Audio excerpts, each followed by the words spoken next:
Good afternoon, everybody.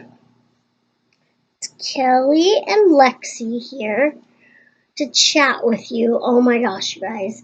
So, if y'all saw my chat about yesterday, about me, or the one I did yesterday when I had the boys on my lap, I told you all about my new path. I'm going to start exploring in life where I want to become an advocate for children in the foster care system.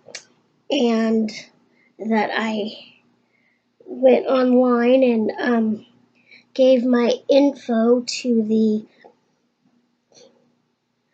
juvenile court CASA program, and how the email said that somebody would be contacting me within a few days. Well, guess what? I think this path was meant to be, you guys. Oh my gosh. I think this path was meant to be because I thought it would take some time for somebody to get back to me, you know what I mean? And so, the guy that called me back, his name is Phil Donahue, and he works for the Juvenile Court CASA Gal program, which helps people from the community become advocates for the children in foster care. In the foster care system, and children that come from abuse and neglect and things like that in my area, in the Spokane area. Well, he called me back this morning, you guys. I got a call back from him. Oh my gosh, I'm so stoked. Maybe this is meant to be. And so I'll try not to be too long on this, but oh my gosh, when I when I got a call back from him, I know I didn't have him in my phone books or my address book on my cell phone, so I had to be sure that, because sometimes I get a lot of unknown numbers and I usually don't answer them, but I had to make sure I answered this one, and I'm glad I did. And he told me his name, and he said he got my information expressing my interest in becoming an advocate through the CASA program, and he asked me if I knew what the CASA program was, and I said not really. I mean, I kind of did a little bit of research and found some stuff, and he asked me a few questions and asked me if I had any questions, and he asked me if I was over 21, and I said yes, I am. And that, and then he told me a little bit about how, as an advocate in the CASA program, that I would be working with a child or two within the system, how I might have to go make court appearances for that child, or possibly go check on a child or two in a foster placement, or as well as the child's school. And then he asked me if I had any questions, and I said, yeah, actually I kind of do have one or two. One issue is that I'm on kidney dialysis, and that I have dialysis 3 times a week, and he said, well, that shouldn't be quite an issue. And I said, one of the other biggest issues I do have is I do not have a driver's license.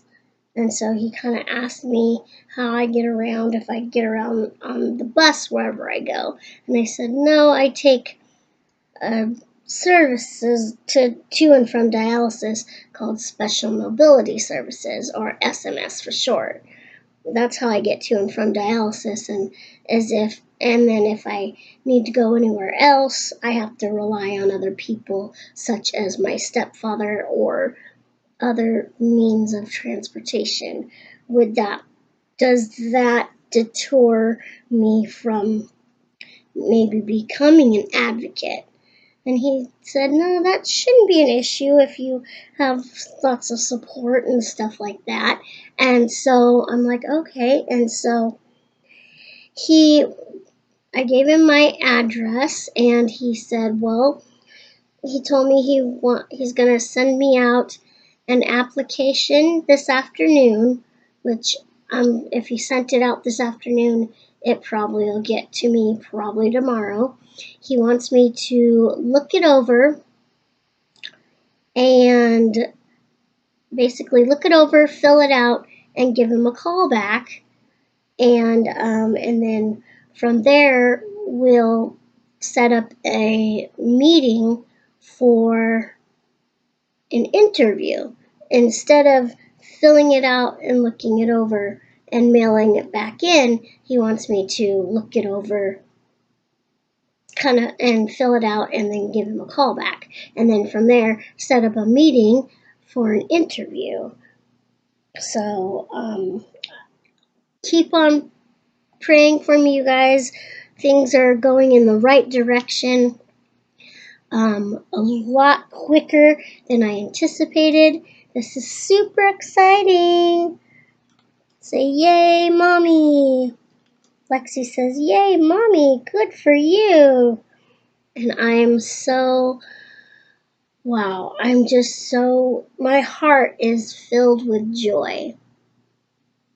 And I hope and I pray that things work out for the best and that I really am able to make a difference for children within the system in this area. And the issue with transportation is, depending on where the child or children are placed within the area and where they go to school and things like that. So one step at a time. First step is to, when I get that application, look it over, fill it out.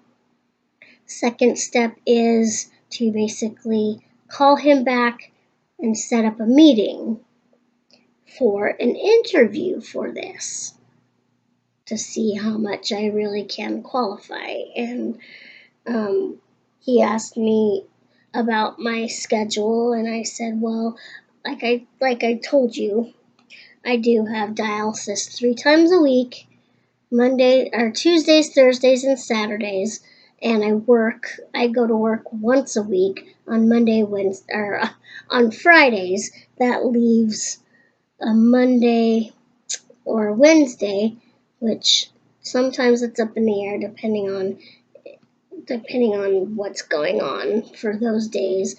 And then he asked me, do you feel okay usually after your dialysis treatments? And I said, yeah, I pretty much do. And so the first step is I'm waiting for the application to look it over and fill it out. And then second step is to call him and set up an interview for a meeting. And then we'll go from there, and I hope and pray that things work out because of the transportation issue. This is the part where I wish I could drive, it would be a lot easier if I could drive myself. It would be a lot more independent. It'd be a lot easier if I had paratransit within the area I live in. Unfortunately, they say they don't come over here, which that would be a lot easier too to go if I do get a case or if I do get approved to do this, if I do get a case and I have to go to a foster home to go see a kiddo or to a child's school or, or to go to court for a child, you know what I mean? So that part kind of is the limitation there. And then dialysis as well. that could be easily worked around. Like, let's say I had to go to court for a kiddo or something, and it was on a dialysis day, like on a Tuesday or Thursday, and I had to be there in the morning. Well, if I had enough notice in advance, I could let dialysis know what I've got going on that day, and that I would need to go in the afternoon, and then I'd have to figure out any one of my friends to. I'd have to figure out some kind of transportation out down to the courthouse, or I have to figure out my transportation around, to get to my child somehow, So overall, that's what I wanted to tell you, you guys. That is the update from yesterday's video I did for you guys. I just want to let you know that I feel happy. My path to becoming an advocate for children in the foster care system is going in the right direction. So if you're happy for me, give this video a thumbs up. Don't forget to subscribe if you're new. Click that red subscribe button down below. Hit the bell so you won't miss notifications from us. And as always, God bless, and please keep us in our prayers, and I will keep you guys informed of how things continue to progress in my new path. So thank you all so much for watching, and as always, God bless. And Lexi says, God bless, aunties and uncles. Yay, happy.